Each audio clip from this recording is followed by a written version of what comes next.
صباح الخير لكم البنات، واش راكم؟ ان شاء الله تكونوا كامل بخير وعلى خير. انا راني صافا والحمد لله. الوصفه تاع نهار اليوم جبت لكم اللحم الحلو على طريقتي، كنتوا طلبتوها مني بزاف.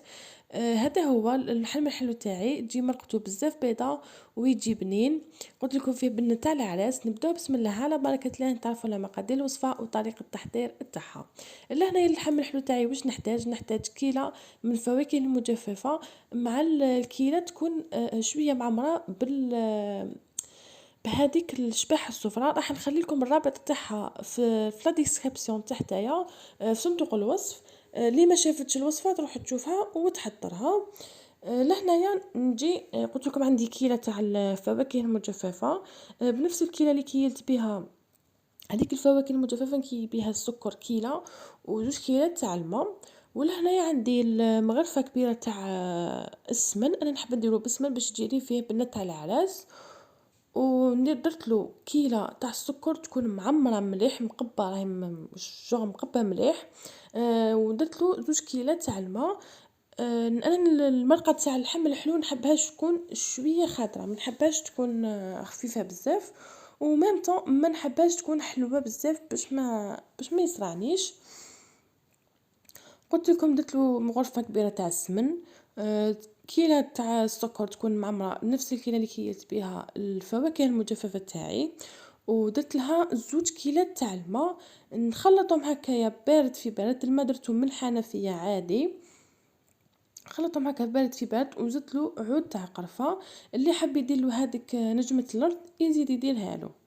انا درت له غير عود تاع قرفه، نحب البنه تاعها تجيب بالبزاف. نروح نديرها فوق النار تغلي. لهنايا عندي الفواكه المجففه، راح نحي شباح السفره نديرو في بول واحد اخر. راح نحتاجوها عفوا في اخر الوصفه. لهنا ندير البرقوق تاعي في بول، والمشماش والزبيب راح نديرهم في بول وحده، نشمخهم بالماء سخون. البرقوق تاعي باش ما ديروش هكايا وهو هكا مكمش، كي ديروه في المرقه تاعكم راح يبس لكم ما يجيكمش بنين. ومام هذاك المشماش فانيك شمخوه بالماء سخون. المشماش تاعي راح نشمخوه على خطره واحده، مي البرقوق راح نبدلو الماء على جوج خطرات كيما راكم تشوفوا هكا، ونخليه يتنفخ الحبه شغل تطرى معايا. وكاين نوعيه تاع البرقوق اللي تجي شويه عيانه وما تجي شغل هي في روحها تجي يابسه، كي يكون النوعيه شابه يجي شويه غالي. قلت لكم نخليهم هكايا ومن بعد نولي ليهم. اللي هنا لاصوص تاعي بعد ما خليتها غلات وبعد ما لحقت درجه الغليان، نحسب لها 10 دقائق. غير نحسب لها 10 دقائق نجي ندير هذاك الزبيب تاعي نصفيه، نغسله ونصفيه ونخليه يقطر. وراني ندير فيه في هذيك لاصوص بعد ما تجاز عليها 10 دقائق من مده الطهي. نديره هكايا ونخلي لاصوص حتى تبدا الغليه. غير تبدا تغلي نحسب لهذاك المشماش والزبيب تاعي نحسب له 10 دقائق كيما راكم تشوفوا. وشوفوا لاصوص تاعي كيفاش جات بيضه، ما جاتش كامل كحله. ودوك ندير العينه، شوفوا فاش نتفخت كيفاش وريتها لكم.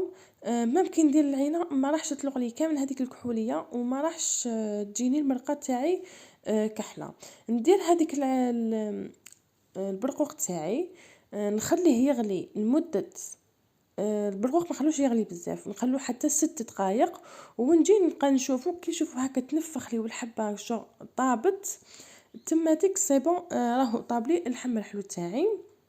انا لهنا شوفوا المرقه تاعي كيفاش صدتها، والعينه تاعي تاكدت بلي راهي طايبه 100%.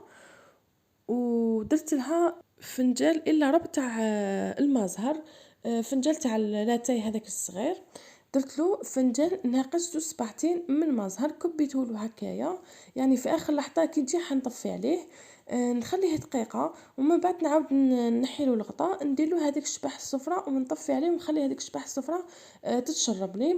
صدقوني هذا اللحم الحلو كي درت له هذيك الشباح الصفراء باللوز، هذيك اللوز طلق لي البنه وجاتني بزاف بنينه.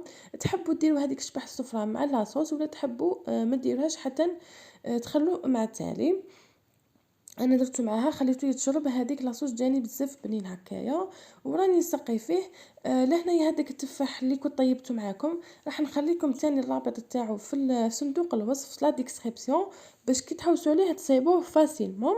وراني ندير هكايا العينه صاير داير على الحبه تاع التفاح، وراني ندير في الزبيب، ودرت نجمه من وقلب تاع الشباح الصفراء اللي كنت حضرتها معاكم.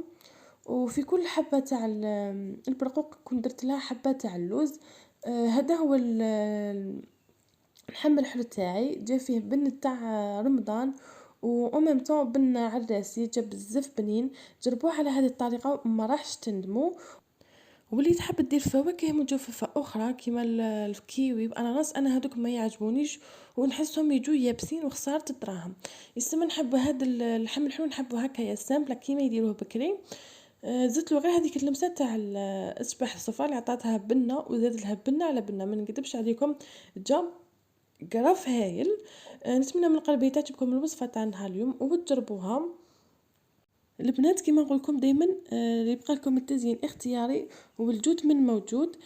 حاولوا ديروا الحاجه اللي تساعدكم واللي تكون عندكم كاينه في الدار، ما تكلفوش روحكم. وحاولوا يا البنات ما طيبوش فوق قيسكم، يعني طيبوا قيس ما تاكلوا، ومش باش ما تطيحوش في هذاك التبذير. وكما نعرفوا رمضان يجي ببركته، اللهم دمها نعمه على الجميع واحفظها من الزوال، امين يا رب العالمين. لهنا كانت هذه هي الوصفه تاعي تاع نهار اليوم، اللي هي الحم الحلو. ان شاء الله تكون عجبتكم، وإلا عجبتكم ما تنسوليش لي جيم ولي كومونتير. وبقاو على خير وصحه فطوركم.